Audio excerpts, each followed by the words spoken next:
If you believe the American media, Israel has already decided to carry out its retaliatory strike against Iran this week. There is open speculation that Iranian nuclear facilities could be targeted. Mr. Ritter, the Israeli defense minister, emphasized last week that an attack by Israel would be deadly, precise, and surprising. What level of escalation do you expect from an Israeli retaliatory strike? And can Iran adequately defend its airspace to intercept an attack on its nuclear facilities? Iran is a large country, and defending Iranian airspace is a very difficult undertaking. Any country with modern intelligence capabilities, surveillance and reconnaissance technologies like Israel, supported by the United States, will be able to find gaps in air defenses and exploit those gaps. Through the element of surprise, Israel should be able to reach any target in Iran it wants to reach. But it won't be able to reach many targets, and that's a problem. Like I said, Iran is a very big country, but none of that matters, because if Israel attacks Iran, then Israel will disappear. Scott Ritter, a former intelligence officer and geopolitical expert, provides us with a new, concise analysis. As Israel threatens an imminent attack on Iran, a full-scale war seems inevitable. How could Iran respond to this attack on its nuclear facilities? Is Israel prepared to bear the consequences? In this video, we will examine the key points of the potential conflict between Israel and Iran, analyzing the strategic mistakes that could upset the balance in the Middle East. You will learn why this crisis could have far more serious consequences than we think. Israel's risky gamble and the difficult position of the United States. And that's exactly the debate that needs to be had in Israel right now. The Israelis feel that if they provoke Iran into a massive counterstrike against Israel, the United States would be forced to side with Israel. But that's a miscalculation. Right before an election where the Democratic candidate is struggling, the idea that the United States would engage in a very unpopular war to support Israel's actions in Gaza, which many have described as inherently genocidal. No one can watch the videos coming out of Gaza after the recent attack on the refugee camps, where a family was literally burned alive in front of our eyes, and not understand how bad Israel's reputation is here in the United States and around the world. Attempts at negotiation and the growing tension. Israel is literally playing with fire, and that's the calculation that needs to be made. It is the job of the Biden administration to make clear to Israel the consequences of a large-scale retaliatory strike against Iran, targeting nuclear facilities, oil facilities, or those responsible for military facilities. Iran has stated that it will not tolerate such action, and it is possible that Iran may have engaged in dialogue with the United States, perhaps through an intermediary, signaling that a limited Israeli retaliatory strike, limited to purely military targets, might not provoke a full-scale Iranian response. But the United States leaked this information to the press, and Iran stated that it has ceased all such talks. Iran's potential response. So it's clear, if Iran is attacked, it will defend itself. It has threatened to fire an initial volley of 1,000 missiles, followed by another volley of 1,000 more missiles, and perhaps continue in this fashion until there is no more Israel. That's where things stand right now. I see Israel's posture as the actions of a desperate man. It's like a boxer showing up for the weigh-in before a championship fight, knowing he hasn't trained, that he's not prepared, that he's overweight and going to get beaten up by the champion standing in front of him, who very matter-of-factly says, "I'm here to fight." Iran is looking at Israel saying, "We're here to fight," while Israel is just silent.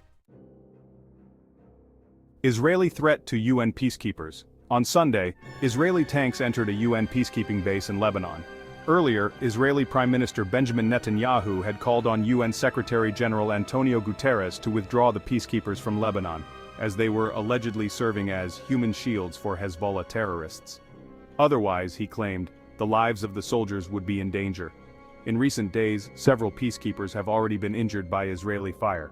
What signal is Netanyahu sending to the United Nations and the world community? Would Israel actually accept the death of peacekeepers? Israeli aggression and the need for an international response. Israel has a long history of disrespecting the United Nations and attacking peacekeepers in Lebanon. With many people killed in the past, Israel will continue this practice as long as the United States sits on the UN Security Council.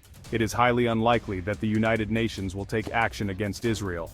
And yet, there is a precedent. Remember the Bosnian Serb attack on UN peacekeepers in Bosnia during the Bosnian War in the 1990s? The United States and NATO intervened militarily to destroy Bosnian Serb positions. That's exactly what should happen to Israel if it continues to threaten UN troops. The Israeli forces in Lebanon should be attacked and destroyed by the United States, by the United Nations under a UN mandate, by NATO and by their neighbors. It is the international community that acts in Lebanon, and it does so at the request not of the Secretary General but of the Security Council. These peacekeepers are in Lebanon pursuant to a Chapter 6 resolution passed by the Security Council, which authorizes their presence. Israel's affront to the international community. So this is an affront to the entire world that Israel is committing, and it goes unanswered. It basically sets the stage for anarchy and chaos, not just in the region but around the world, because the United Nations literally won't stand for it. This is one of those existential moments for an organization like the United Nations, where it has to stand up and defend itself, where it has to fight and insist that the international community come to its aid. Deployment of the THAAD system. The U.S. Department of Defense recently announced that American troops will be deployed to Israel. Their mission will be to operate the THAAD, Terminal High Altitude Area Defense Missile Defense System, which will be provided to Israel. U.S. President Joe Biden stressed that Washington has no plans or intention to deploy American troops for ground combat operations. What does this say about the much-vaunted Iron Dome missile defense system and the Israeli Arrow 3 air defense system if an American system is now being installed? And are the U.S. soldiers really not to engage in combat operations? After all, they will be operating the THAAD system. Or do they primarily serve as a shield against an Iranian attack? History of THAAD deployment and its strategic role. First of all, this is not the first time the THAAD system has been deployed in Israel. It was deployed once, I believe, in 2019, as part of a military exercise, then again in October 2023 after the Hamas attack, and it is being deployed again now. Nevatim Air Base is the primary receiving point for U.S. military aid in Israel. The flights that America flies into Israel carrying weapons land at Nevatim, and the THAAD system is there to protect Nevatim and keep it open so that the United States can continue to supply Israel with weapons. That is the purpose of this system. Integration of American defense systems in Israel. But, the United States has also integrated other systems into the Israeli defense. The AIS-class destroyers in Operations True Promise 1 and True Promise 2, with their own missile defense capabilities and their radars, were fully integrated into the Israeli defense umbrella. The United States has put aircraft in the air that have also been used to intercept missiles and drones, so having this capability is nothing new. The United States has continuously stationed air defense capabilities in Israel since 1991, when the first American Patriot batteries were deployed during the Gulf War to protect Israel from Iraqi Scud missiles. The Patriots were withdrawn in 1994 and returned in 2003. So the United States has been protecting Israeli airspace for quite some time. U.S. military commitment and the lack of congressional control. And again, to say that American troops will not be involved in combat operations is a lie because American forces have already been involved in combat operations. The U.S. Navy admits that 12 SM-3 missiles were fired at Iranian missiles. That is combat operations. American fighter jets have shot down and engaged Iranian-made Iraqi missiles. These are ground operations. Scott Ritter interprets the president's words to mean that Americans will not participate in offensive actions against Iran. But if Israel attacks Iran, and Iran's response is overwhelming and devastating to Israel, then the United States will have no choice but to attack Iran in response to the Iranian action. This is a very dangerous situation. Where is the United States Congress in all of this? Have there been any deliberations? Has Congress called an emergency session? Scott Ritter asks. If Congress is deliberating on this matter right now, and has not decided that the United States should go to war with Iran, then it is a legitimate question what is actually going on here. Questioning the capabilities of the THAAD system. Let's go back to a fundamental point. How well is the Israeli army actually capable of protecting its territory? How effective is the THAAD missile defense system really? Is it capable of intercepting Iranian hypersonic missiles, thus providing reliable protection for Israel? The limitations of the THAAD system. This is a system that is in development and has been around for some time. It is not a new system.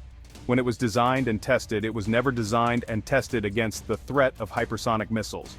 And it was never designed and tested against the threat of hypersonic missiles arriving in such numbers as to overwhelm the system.